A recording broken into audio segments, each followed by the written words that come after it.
Hello, and welcome to the Accountability Coach podcast, where we discuss proven business success principles related to helping you make more money and work less so you can enjoy having your ideal business and your ideal life. This is Bachrach. Today we have a special guest with us who I know you will find to be a wealth of information related to helping you learn how to sleep even better so you can be as effective as possible every day, along with being even happier and healthier. When you transform your sleep patterns, you transform your life in a very positive way. Dr. Bijoy John is a board-certified physician and practice sleep specialist who has had a private practice for over 25 years. He actually treats both children and adults with various sleep disorders. Dr. John is the founder and medical director of Sleep Wellness Clinics of America, which offers in-person and online consultation, education, modern diagnostic modalities, home testing, and comprehensive treatment for a full spectrum of sleep disorders. Dr. John is mentioned in the Marquis Who's Who as one of the top sleep physicians for 2003 and 2004. He is also the author of Nobody's Sleeping, which I highly recommend you consider getting. Welcome, Dr. John. We really appreciate you joining us. Well, thank you, Anne, for having me on your show. Now, as you know, I like to just get right into it and get our listeners with some great information. Lack of sleep, especially built up over time, can obviously negatively impact us as entrepreneurs because it can cause us to be maybe impatient, frustrated, or even make poor decisions. So what are some practical ways that we can get plenty of rest during the week so we can have the energy that we really need to be as effective as possible? Great question, and I get asked that every day, multiple times. So sleep is the superpower that we all have, right? It's within us, but it has met its match in the counter or the hustle culture, right? We're hustling, and we are compromising on our sleep, thinking if we work harder 1 more hour, then we're going to be better at it. And once you compromise sleep, when you actually sleep better and deeper sleep, you can be better performance the next day, right? So just imagine if you compromise 1 hour of sleep every night over a course of a week, you've lost 7 hours. That's almost like one whole night of no sleeping. So where most people are walking with, sleep debt or sleep deprivation. So I like to call sleep debt, which slowly accumulates. And then we have to find ways to resolve that. I have my 7 proven sleep strategies that I can go. It's not 1 or 2, it's 7. I think I have to go through. Tell me when you're ready for me to share that, Anne. Well, let's do it right now because, sleep is the superpower and we want more of it. All right, let's go. So we want sleep to be like an on and off switch, like everything else we do in our life. But sleep is a dimmer. It's an art. It's an ancient art. It's natural. So there's a lot of things working against it. So I have an acronym for all your listeners. It's called Sleep Now, SLEEPNOW. So I myself have suffered insomnia in different stages of my life. I've been practicing for 25 years and I've perfected this art and it works on all my clients. I put it on myself and my family. So here we go. The first is in the acronym is S. Is for schedule. We have to, for any plan to succeed, like all business owners that are listening, we have to have a plan, right? So we have to have a plan to sleep. So I focus sleep between 10 p.m. and 6 a.m. You can go a little bit forward or backward, but I see a lot of hands raised or question mark. I say, what? Some people go to bed at 10 and they cannot sleep till midnight. So for them, the common mistake or the information they gather from the internet is they go to bed earlier at 9 p.m. Now you're struggling for 3 hours. So for those people, I tell them, if you're going to bed at 10 and cannot fall asleep till 11:30, go to bed closer to the time you fell asleep, but you have to wake up at 6 a.m. So once you have this schedule, you move it backwards to 11:15 p.m., 11 p.m., and then so on and so forth. So that's very, very important. This is called sleep restriction for people who don't have good quality sleep. The next is the L in the acronym, low light, low noise, low temperature. Remember, melatonin, the hormone that we have within our cells, is only secreted in darkness and lower temperature. So remember, mela means darkness. So melatonin. So make sure your bedroom is dark. And number two, have all the shades. And number two, you have your thermostat set between 65 to 70. So you have to play with it. Melatonin only secretes in lower temperature. And of course, noise is a major problem. I'm not talking about the background noise or noise cancellation. I'm talking about closer to railway, road tracks, or airports. Your quality of sleep is very poor there. So the next in the acronym is E. That's my favorite. Electronics. Say no to electronics at least 30 minutes prior to going to sleep. I wanted at least an hour, but practically it has to be half hour. Me personally, my new resolution was to be off phones by 7 p.m. So I'm hard on my phone from 7 a.m. to 7 p.m. By 7 p.m. I'm done. I'm getting ready to go to bed. So what happens is with coronavirus and all our office work has come to home. From the home, it has come into our bedroom. So the light from the phones or the devices that we use, especially in the bedroom where there's no ambient light, tells the brain, hey, it's still daytime. So remember, melatonin never happens in this. So that's a major problem. So, and also and also I tell people to keep your phone away from your bed. I keep it in my bathroom. It's about, few feet away.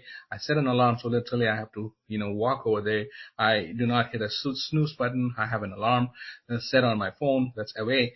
Because we wake up in the middle of the night and then you have access to your phone sitting by your tendency to look at the time, maybe a text notification. So you are removing all that possible things that can, affect you. So you are not giving, all this into this, extra circumstances that can bother you. So that's SLE. The next E is exercising. Make sure you exercise at least 4 hours prior to going to sleep. The reason why, when you exercise, you produce heat. Remember, I told you melatonin is only secreted at lower temperature. When your core body temperature is high, you don't secrete melatonin. So exercise if you have to 4 hours prior to going to sleep. So that's the E.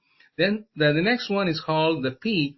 Here's where I teach two techniques. Most people have heard the other things. This is the P is my most powerful technique. I teach people in the P means power of your mind. So the number one technique is called vivid imagination. So when you lay in bed, I don't want the reality of the day in your bedroom. I want you to be the producer of your own show. If you watched a TV show, I want you to think what's going to happen. So I don't want reality in the bedroom, right? Bedroom is only for sex and sleeping, not for worrying or snoring. But people are bringing all their worries into bed. So you start thinking about the vivid imagination. So that's a technique I've been using myself for the last 30 years when I discovered it by chance. So when I lay in bed, I'm not thinking of anything. I'm thinking of an abstract. So the next technique in the P is yoga. This is called yogic sleep. It's called yoga nidra. Nidra means nothingness. It's from the Sanskrit word. So you lay down, palms up like a corpse, called the corpse pose, and start thinking of nothing. Actually, you can focus on different parts of the body, starting from the head, neck muscles, the abdomen, and then all the way down. You tend to relax. But remember, you cannot do this until you're given your mind a chance. You don't have your phone that doesn't bother you. You didn't exercise. You're not, you don't have the heat. Your bedroom is cool. So this is an art. I'm following along. So we have done SLEEP. Next is NO, no to worries, right? So I tell people that we all worry. And I tell people to have a dedicated time to worry between 6 p.m. and 8 p.m. every night. End of 8 p.m., you still have things on your mind. Write it down. We can resolve it the next day. So this is a strategy I've always used. I was going to be on your show today. I made sure everything, all the links are ready. So I'm done at 8 p.m. I don't think about it after that. So that's no to worries in bed. So make sure you worry outside the bedroom. And then the last is in the acronym is W. Win by losing, right? In the hustle culture, we want to win, win, win. But, sleep, you can't. You can't win. You have to keep it simple and let it go. So that's my acronym, SLEEPNOW. So it works. So it's an art. It's a process. If you go step by step, your sleep will start to change, in 2 to 3 weeks. Awesome. Can you elaborate just a little bit on the W? So win by losing or let it go. Can you elaborate a little bit more on that one? Correct. So, win in the real world is by hustling, right? Here in the sleep world, it's contrary to that hustle. You have to be like, keep your routine simple, no many gadgets in your bed. So you just have to keep yourself, you're preparing yourself. So you just go, you're losing yourself in bed, you just lay down and go to bed. So that's the W in the acronym. I love it. That was, whoo, that was fast to go through that acronym, but a lot of very fantastic advice and information for sure. And I'm definitely not the 10 to 6. I'm more like the 8 to 4. I'm the enigma that gets up early in the morning without an alarm. Yeah. See, still you're getting 8 hours of sleep. So, you have a clock problem. We can go into that. So, when you're a teenager, your clock moves forward. That's called delayed sleep phase syndrome. When you're a little bit older, I can't say that past 50, there's a tendency for the clock to move earlier. And so, I mean, if you're comfortable, you're good. But, I help people change their clock. Is that changing the chronotype from what it is to something Yes, else? yes, yes. So the old adage of the night owl or the lark. So see, as we grow older, the teenagers have a tendency to go to bed later, and wake up later. And as we grow older, we have a tendency to go to bed earlier and wake up earlier. This is part of the chronotype. Yes. So even now, people who are dating or marriage counseling, we should see what's your chronotype, because otherwise they'll be like ships passing in the sea if they want to spend quality time. Very interesting. We often dismiss the concept of napping as being like lazy or wasting time. There's people out there that can take what I call or what people call these power naps, right? Or just really quick naps in the afternoon to regain their energy. So there's obviously something to be said for these short naps during the day. So how does a good, again, what I would call a power nap, help us be even more successful in managing the demands of our business and our workload? I'm a huge fan of naps. My mom taught me how to nap. There was an article in the BBC saying naps actually increase brain volume. So there's a little caveat here. Naps should be 15 to maximum 40 minutes, ideally 15 to 30. So your body circadian rhythm, the clock that's within us, it's almost 24 hours and 30 seconds. We have that clock. The clock kinds of dims around 2 p.m. in the afternoon and 2 a.m. in the morning, right? So that's when you are most vulnerable. So you tend to be more sleepy. It's absolutely great to take that nap. But one other caution is, are you napping because of a sleep debt, or are you just following the circadian rhythm when you're sleepy, right? So if you are operating on a sleep debt, you have to work into improving your time you sleep. So naps are great. It's like a little break for your computer. Listen, the whole world stops around 2 p.m. If you look at the siesta or the ripasso or tea time, we stop. But here we push. Every time I get a chance, my family knows I'm taking a nap. At 2 o'clock, Dad's in bed. So I take a nap. So, but I encourage naps, but make sure it's not more than 30 minutes. Okay. So now you've mentioned a couple of times the sleep debt. So, if a busy entrepreneur has a significant sleep debt, what's one thing that we can do to erase that? Correct. The question I tell people: how do you feel in the morning? There are some people who can sleep less and be more productive. They are born with a genetic lottery, but most of us don't. I need about 7 hours of sleep, but some people can do with 5. So what you have to do is to squeeze in extra 15 minutes every night. So if you're going to bed at 11 p.m., you need to go to bed at 10:45. So I'm trying to add another hour over a period of a month, slowly but steadily. So if you're feeling great in the morning, you wake up, then you're good. So if you're tired after sleeping 8 hours, then you might have a sleep debt, a sleep disorder, or other medical disorder. Okay. So, as an entrepreneur, we have a lot on our mind, issues that can keep us awake long Mhm. into the night. So Right. what kind of a bedtime just routine? I know we talked about your acronym, Mhm. but is there something in particular that you would recommend that could help us clear our minds so we can experience sound and adequate sleep? So it's the preparation. So I give after a day of work, I give 6 to 8 to resolve problems if there are any. So by 8 p.m., I'm actually done. So that's called dedicated worrying time. I'm probably the one of the early adapters of this. I don't see it in any other sleep technique. So I tell everybody to worry around that time. So that's what I do in my own life. So don't bring it to bed. So I always say the bedroom entrance should be like the TSA screening machine. So you're entering with worries, beep. You're entering with your phone, beep. You're entering the bedroom with like tight clothes and all that belts and all that, beep. So comfortable clothes, no phone, no worries when you're entering the bedroom. So that's the analogy or the imagination I'm giving to all your listeners. Fantastic advice. Some of us even use sleeping pills to help us get a good night's rest so that we have the energy to get through the next day. So instead of using sleeping pills, what holistic strategies could we adopt instead? Correct. So our body has, the melatonin, the GABA, this is GABA aminobutyric acid, which are the things that are naturally in our body, right? So we have to find a way, but, the light and even anything that we take artificially, what happens? The body gets tolerance to it. So today, just like alcohol, if you drink one glass of wine, you get tolerant, and then you have another glass of wine. Same thing with pills.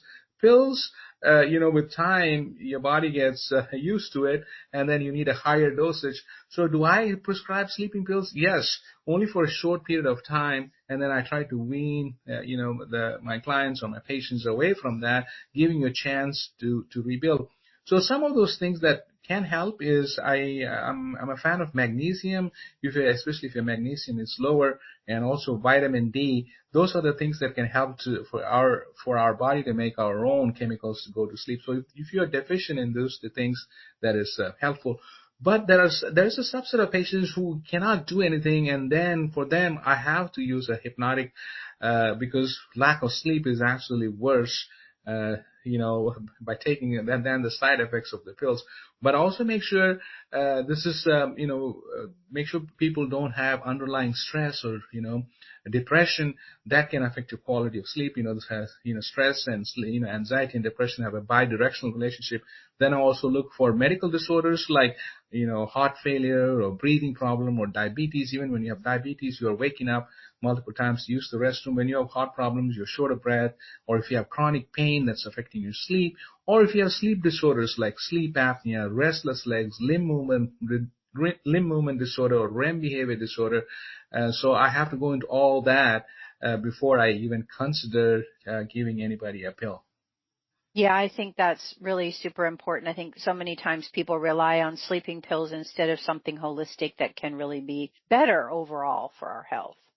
So What you do should be in you, control of your own sleep. You don't want to, surrender that control to anything else. Yeah, I would strongly agree with that. I'm just curious, what are your thoughts on wearables like the Aura Ring or other types of wearables to help measure sleep? What are your thoughts on that?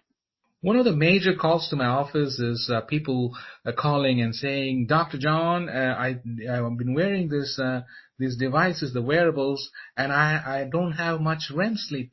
So, and the sleep quality can only be measured by EEG. These devices are looking at your movements and kind of guesstimating the quality of sleep that you have. But what has happened is people are going to use this information and start worrying about this. I don't have non-REM sleep. I don't have REM sleep. And guess what? If your sleep quality is going to be so bad, then you started. So I tell people to get the data for 1 or 2 days, implement what I've taught, then see whether it's improving. So you already have substandard data, and it's creating your anxiety and rumination that's going to affect your quality of sleep. So I'm not a huge fan of continuous monitoring of your data. You cannot data mine your way into sleep. You cannot hustle your way into sleep. Unfortunately, I wish I had the golden answer, but sleep is an art. You have to go through those several steps to get the best sleep. Yeah, that's really good information. Interestingly enough, I've been told that sleep issues are more prevalent in women. So if that's true, how do we identify them in particular, and then how do we solve it? Great question. So, and women sleep is very, is not the best. So even from a child, very young age, because of the hormonal changes, then, women become pregnant, and then child rearing. And then just when you think life is good, you attain menopause, right? That's hard. So that's why I dedicated a chapter on my book on, women, because women's sleep is very, very nuanced. So what happens is women, but somewhere along the line, there are multiple small problems that we can fix. Especially, if you're drinking tea, or if the tea is also a stimulant. And then if you're, if you have iron deficiency, you might have restless leg syndrome, where that can affect the quality of sleep. Or you can just have more anxiety. Women are more prone for anxiety. So you have to address all that. And then if you're perimenopausal or menopausal, the hormonal changes actually slower the flow of the lining of the ureter, and so the urine gets stagnant, and you are likely to have urinary tract infections, so you wake up at night. And also, the most important thing around that age for women is development of sleep apnea. So many things, like the habits that you take in over, your deficiency of iron, your deficiency of estrogen, all those play a part in affecting women's sleep. Is there any one piece of advice that you could give us that would help us with any of that? Correct. So if you're perimenopausal, meaning you're very close or attain menopause, then if you're if you're snoring especially, it's always wise to rule out sleep apnea. See, women don't sleep much because of the larynx size. The men have bigger larynx, so it's like a trumpet. So that when air goes through a narrow passage, it gets amplified in the bigger larynx. Women's snoring is small. The larynx is small, so the snoring is a little bit more less. So you get delayed. So if you're tired, for any women perimenopausal, if you're tired in the morning, and your spouse or you have a wearable which also says you have snoring, then it's absolutely indicated to rule out sleep apnea. That's one piece of advice I give. Oh, that's super interesting. I mean, we could talk about the benefits of sleep for days, right? I mean, there's Yes. so many benefits Yeah. of sleep, and really paying attention to how we sleep, how well we sleep, getting enough sleep, and all these things that can positively and or negatively affect us as we go through each day. So how would someone learn more about you, what you do, get your book and all that, so they can read more about it? Yes, so I have my website called sleepfixacademy.com, where I have a Sleep Now course which is available for everyone. And it's an interactive, course. It's, for us, it's a 6 weeks program. And so that's there. My book's called Nobody is Sleeping. It's trending #1 for new releases in sleep disorders for the last 2 weeks since its release. So I'm really excited about that. So I got different chapters for all age groups: children, adults, older adults, teenagers, and women. So you can, and I'm also on all the social media platforms as Dr. Sleep Fix. So you can follow me. I'm even on TikTok. I do videos. Not funny, but I'm trying. They don't always have to be funny to be impactful, right? That's correct. I'm trying to have a balance, to get the message across. Okay. So it's sleepfixacademy.com, and you've got the Sleep Now course. You've got other information there that people can take advantage of to help them, right? Correct. I have a sleep assessment. You can assess your sleep. Then, I have a recorded podcast there. And so, some blogs, and then all my handles, if anyone decides to follow me. Awesome. Is there any last piece of great advice you'd care to share? So, January comes around, we focus on, diet and exercise, but sleep is the foundation. So on which these two are built. So I think we should start thinking about sleep, exercise and diet. I think sleep also should be in the conversation about fitness. So discover this sleep as your superpower, or discover the joy that you can have, and you can be at the optimal best. Sleep well and be well, and let's all go sleeping. Yeah, I love it. Sleep, exercise, and what we put in our mouth, our diet, right? So, Yes. and I think sleep is really becoming more aware of, at least in today's world, than it was before. So thanks to people like you and other experts who really are talking about how important sleep is, it's helping us bring that to our awareness so we can start including that in our goals and things that we're looking to do every year. Thanks again for your very valuable time, Dr. John. Appreciate it. It was my pleasure. Thanks for this opportunity. After investing your valuable time with Dr. John and me, I hope that you gain some insights and ideas that will propel you to greater heights in every facet of your life. I salute you for your hunger for more, your drive for wanting to be even better, and your unyielding commitment to being the architect of your destiny. Please share the wisdom by passing on the Accountability Coach podcast to help ignite others, which can be found on most podcast platforms and in most English-speaking countries, and subscribe to the Accountability Minute for daily guidance on proven business success principles, which can also be found on most podcast platforms and in most English-speaking countries, and of course on accountabilitycoach.com. Want more proven business success resources and tips? Well, of course you do. Subscribe to my blog by going to accountabilitycoach.com/blog, and always aim for what you want each and every single day. Until next time, make it a great day, today and every day. I appreciate you listening.